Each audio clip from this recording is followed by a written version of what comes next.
We're at the point in the 2023 fantasy football season where we got to make some adjustments. Overall, there's been a lot of changes, lots of injuries at every single position, so we've got to revise some of our rest of season rankings, and that's exactly what we're doing today. We're getting into the rest of season top 30 wide receiver rankings for 2023 fantasy football, guys. My voice is going, but I'm still making this for you guys. So let's go ahead and just dive right into the guys right here. So at number one, in tier one, he's all by himself. And honestly, if Justin Jefferson wasn't hurt, he would also be in the same tier as Tyreek Hill from the Miami Dolphins. There's really not much to discuss here.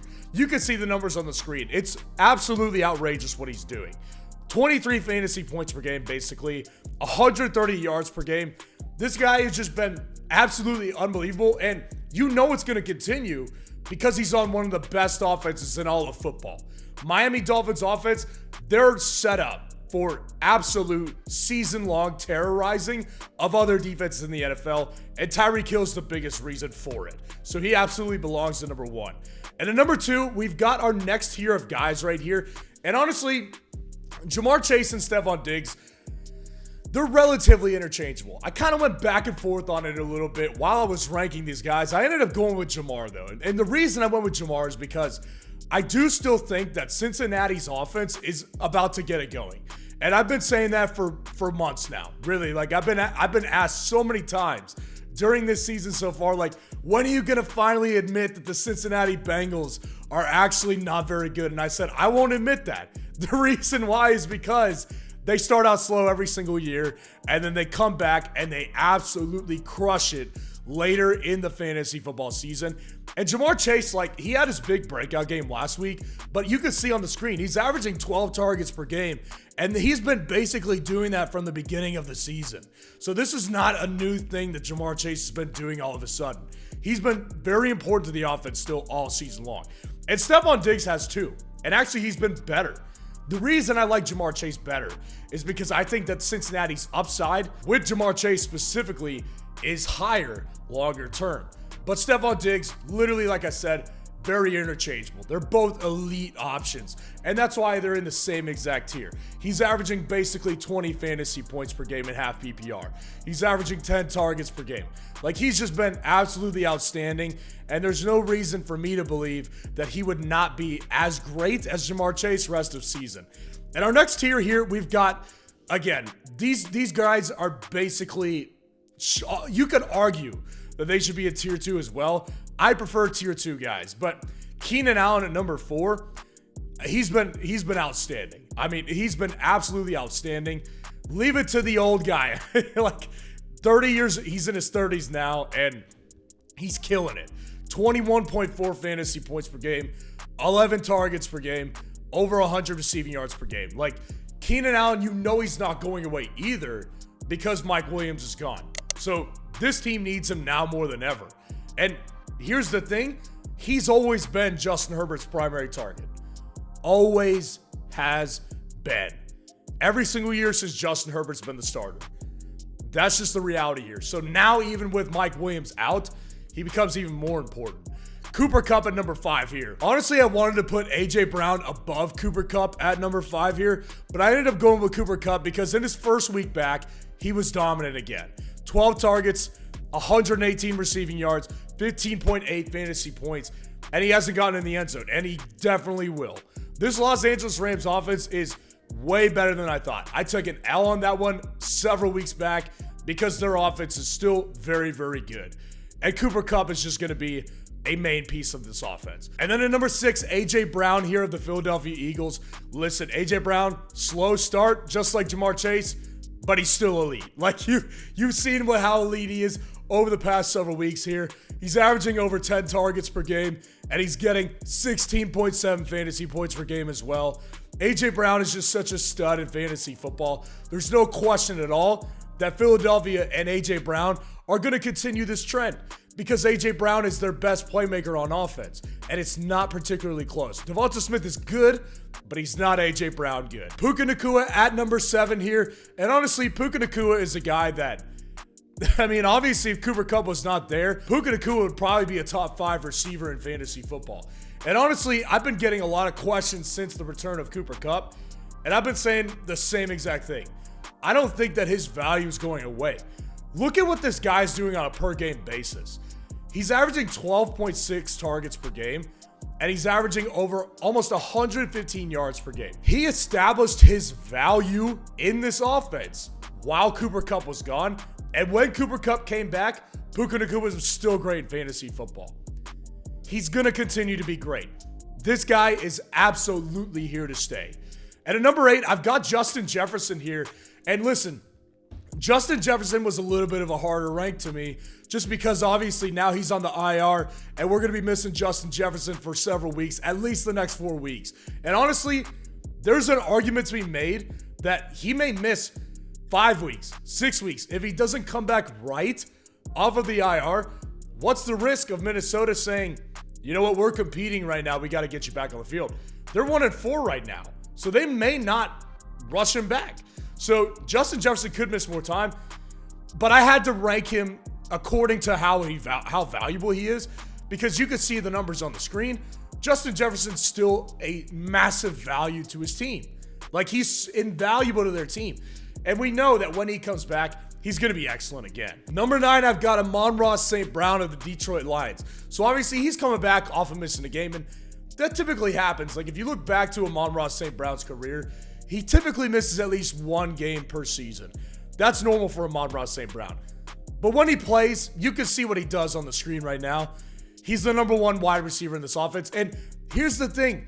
When it comes to Jameson Williams, I know for a fact that Amon-Ra St. Brown will continue to be the guy who gets the most targets per game because he's a separator, and Jameson Williams, he's their deep threat. He's their big play threat. Amon-Ra St. Brown works really well with Jared Goff because he runs a lot of the shorter routes, the intermediate routes, the over-the-middle routes that Jameson Williams does not and will not run for this Detroit Lions team. So I got plenty of confidence in Amon-Ra St. Brown. Number 10, I've got CeeDee Lamb. CeeDee Lamb, I still belongs in the top 10 wide receivers here. I know it's been bad. I mean, not bad, but like, it's not been what we expect of CeeDee Lamb, right? I understand that. But here's the thing about CeeDee Lamb. He's still averaging 7 targets per game, and he's still clearly the wide receiver 1 in this offense. It's not even close who the next target behind him is. It's like a really, really far drop. So CeeDee Lamb to me is a no-brainer still in the top 10 because Dallas's offense will start playing easier opponents. They've got the Los Angeles Chargers right out of the gate right now. I'm not really as worried about CeeDee Lamb. I definitely do have him ranked lower, but he's still an elite option in fantasy football. Chris Olave at number 11 here of the New Orleans Saints. And honestly, guys, not much has changed here about my opinion on Chris Olave. I think Chris Olave is still a very, very good option in fantasy football. And here's the thing about Chris Olave is that if you take out the last 2 games, before Derek Carr got injured, Chris Olave was averaging 10 targets per game. He was elite in fantasy football. He just didn't find the end zone yet until this past week, which saved his week in fantasy football. But to me, moving forward, Chris Olave is still going to be a very good option. And I think that once they hit the bye week especially, and they come back after that bye week, I think that this is a team that will get a healthier quarterback back. And I think that Chris Olave and him will start to connect again. I really don't have a lot of issues with Chris Olave. I called him a buy low guy earlier this week, and I stand by that for sure. Number 12, Nico Collins is my new wide receiver 12 rest of season. I really like Nico Collins. I think I'm higher on him than most of consensus is. Nico Collins does so many things well. He's big, he's physical, he's fast. He runs elite level routes. This guy is good after the catch. Nico Collins is a very complete wide receiver. And Houston, they've needed him a lot. 15.4 fantasy points per game and almost 100 receiving yards per game. Tank Dell, I like him too, but he's not on Nico Collins' level right now. Nico Collins has been really, really good for Houston, and CJ Stroud really likes to throw to Nico Collins. So I think Nico Collins is a really good option moving forward at the wide receiver position. Mike Evans at 13 here. This is a guy that I think is way better than I thought he would be at the beginning of the year. I got to give it up to Mike Evans, man. He's been really, really good in fantasy football. 15.4 fantasy points per game, averaging almost 8 targets per game, 3 touchdowns already through 4 weeks. They had the bye week last week. I think Mike Evans comes back off the bye. This guy's ready to tear it up again. Baker Mayfield and him work really, really well. 14, Deebo Samuel. I think I like Deebo more than consensus as well. Listen, you can see what his numbers are on the screen, and it's not elite numbers. 6 targets per game, 60 receiving yards per game, averaging 12.1 fantasy points per game. The reason I like Deebo more than consensus does is because he is getting carries again. He's getting lots of carries again, like that 2021 season. Deebo Samuel's an elite offense. He's getting more volume than just receiving. I think Deebo Samuel's a very good option moving forward for the rest of 2023. Number 15, Jalen Waddle of the Miami Dolphins here. I get it. It's been a bad start to the season for Jalen Waddle. 9.7 fantasy points per game. He's never been a big target guy. And his big bread and butter is the big plays and the touchdowns. He hasn't gotten the touchdowns yet this year. He got his first one last week. To me, it's just simply comes down to a player that we know can be elite. And we know isn't an elite level offense. I'm taking him over a lot of guys that are currently right now above him in fantasy football. Amari Cooper at 16. Listen, there's a lot of things I like about Amari Cooper, and then there's problems that I have. With Deshaun Watson, I don't know what his situation is. I've got no idea. I have no idea when he's coming back, and if he's not there, that's a problem for Amari Cooper. And also, he hasn't been elite yet this season. He had one really good game with Deshaun Watson, but other than that, it's kind of been a little bit disappointing. So, Amari Cooper, I still like the player. He's still clearly the wide receiver 1 in the offense, but I'm a little bit worried about Amari Cooper. 17, Calvin Ridley. He's been one of the hardest guys to rank for me. Calvin Ridley has had 2 great games in fantasy football this year, and he's had 3 pretty bad games in fantasy football this year. That's been his situation right now. So I think Calvin Ridley, to me, is going to continue to be relevant.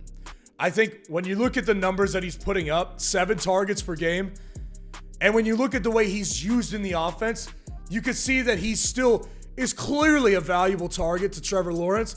It just doesn't always work out. So I think Calvin Ridley probably continues to be a pretty inconsistent option, and that's why he's down here at number 17. But the upside that he has is really, really big, and that's why you can't have him outside the top 20. Devonta Smith at 18, very similar to Calvin Ridley. Boom games, absolutely bust games. And you've seen 2 boom games, and you've seen 3 straight bust games. It's hard, but you don't put him on your bench. You just don't. Unless you have elite options that are above him in my rankings, I would not put him on my bench unless I had that situation. It's going to be one of those things where it's similar to San Francisco. One of those guys between Deebo and Ayuk is going to eat per week. Same thing with Philadelphia. A.J. Brown's just eaten the past couple weeks. I think Devonta Smith is going to still have plenty of big games this year. T. Higgins, very similar boat. Really, those 3 guys are just in very similar situations. T. Higgins, wide receiver 2, clearly behind Jamar Chase. He's coming back this week.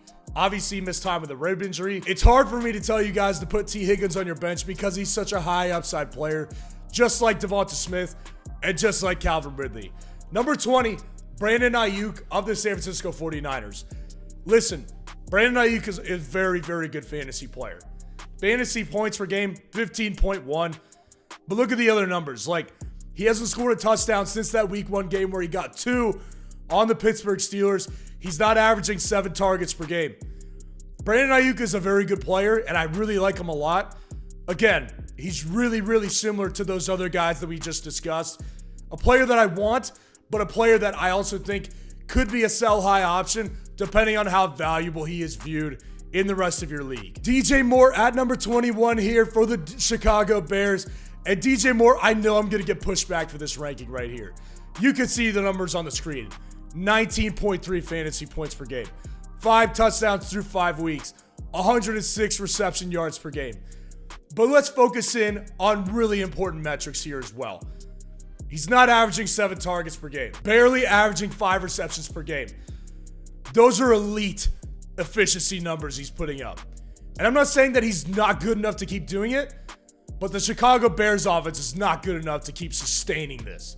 That's the ultimate problem here. So yes, while I still do like DJ Moore and I would like him on my team, if I can sell him high, that's exactly what I'm trying to do, specifically before this week. But I think DJ Moore is a very good option.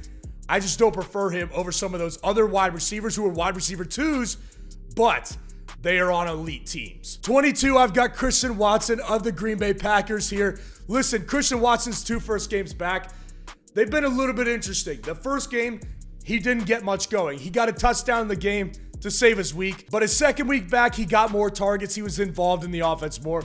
I think that continues, and I think he's clearly the best receiver in this offense. So there's no question to me that he's going to continue to be a very good option for Green Bay. I just think that it might take some time to get going because Jordan Love is struggling right now, and Christian Watson is not exactly a volume guy. He's more of a big play guy. So the inconsistency level will be pretty high for Christian Watson, even for the rest of the season, I think. DK Metcalf of the Seattle Seahawks here at number 23. And listen, I'm just lower than consensus on DK Metcalf. I just really don't think that he's that great of a fantasy player. You can see the numbers on the screen. Doesn't even average 6 targets per game, doesn't average 5 receptions per game, and averages 12 fantasy points per game. The reason that, of course, he's going to be still a good option is because he still gets in the end zone and he still is capable of big boom plays. But I think that with this offense, when Jackson Smith-Njigba starts to get it going, DK Metcalf is not going to be as valuable as he once was in this offense a couple years ago, a year ago. I think Jackson Smith-Njigba is coming, and I don't think that DK Metcalf, it's going to be good for him. Number 24, Michael Pittman Jr. I can't tell you, I wanted to put him so much higher on this list than number 24. I really like Michael Pittman, the player this year. I think he's a very, very good fantasy option right now. The problem that I have with him is that I don't think his ceiling is as high with Gardner Minshew. And we could see Gardner Minshew anywhere between the next 4 to 8 weeks. When you look at the game that he played with Gardner Minshew, it wasn't good. He was not very good with Gardner Minshew. I don't think his upside is as high with Gardner Minshew. I still like Michael Pittman. I think he actually could be a buy low guy because I don't think a lot of people value him.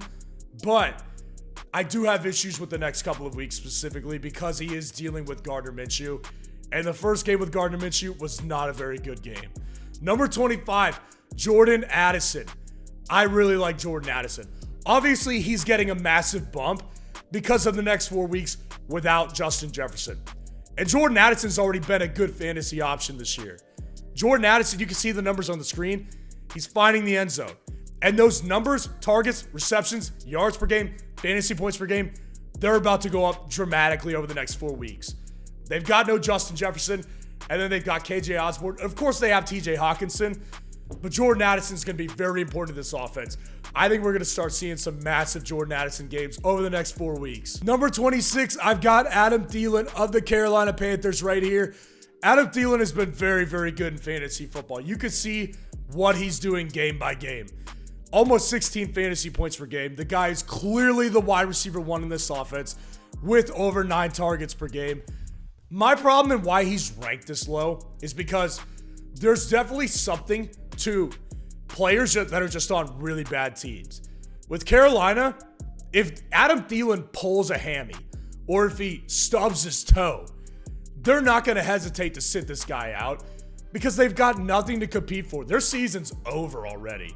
So I just think that Adam Thielen being on this bad of a team, there's not a ton of long season upside later in the season because of the team that he's on. Christian Kirk at 27 here. This is just a situation where I think Christian Kirk is a volume play and he's going to be very steady. I think Christian Kirk is a really steady guy. He's not going to get the big plays that he did last year. That's what Calvin Ridley's there for. He's not going to get in the end zone as much as he did last year. Again, Calvin Ridley's a better option. Calvin Ridley's a better player, but Christian Kirk has good chemistry with Trevor Lawrence, and he's consistently getting open. He's a volume guy. You could see it, almost 9 targets per game. Christian Kirk is a very steady option to put in your flex, but there's not a ton of upside attached to Christian Kirk because he's just not getting big plays. Number 28 here, Marquise Hollywood-Brown. Very similar situation to Adam Thielen. He's on a bad team. If this guy gets hurt a little bit, they're not going to hesitate to sit him out because he's one of their best offensive weapons. And right now, currently their best offensive weapon without James Conner there. So Marquise Brown, while he has been pretty good in fantasy this season, I really don't think that it's going to be sustainable for the entire rest of the season because of the offense that he's on. Jacoby Myers at number 29 here. Listen, I can't have Jacoby Myers outside of the top 30 right now. He's been playing very well, and honestly, I think that he plays really, really well with Jimmy Garoppolo because Jacoby Myers can get open. He's a route running type of guy. You can see the volume he gets on the screen. And while Devontae Adams is clearly getting more volume, Jacoby Myers is not being left for dead in this offense. I think that it continues because I think he just works so well with Jimmy Garoppolo. Because Jimmy G is not much of a deep ball thrower, that's okay. Jacoby Myers is not a deep ball player. Number 30, rounding it out, Gabe Davis of the Buffalo Bills. Listen, for years and years, my problem with Gabe Davis is it's never been consistent. And he's still not the most consistent guy, but there is a clear answer here that he's wide receiver 2 on this offense, and he's been getting the big plays. He's averaging 13 fantasy points per game, 4 touchdowns through 5 weeks. I think Gabe Davis, as long as he can continue to get 5 targets a game, this offense's upside is so high, and Josh Allen is so good that I think that Gabe Davis belongs inside of the top 30. So let me know what you think of the rankings in the comments below and what questions you need answered before week 6 fantasy football. Make sure to go down there, drop a like on this video, and subscribe to the channel to show your support. And I will see you guys in the next video.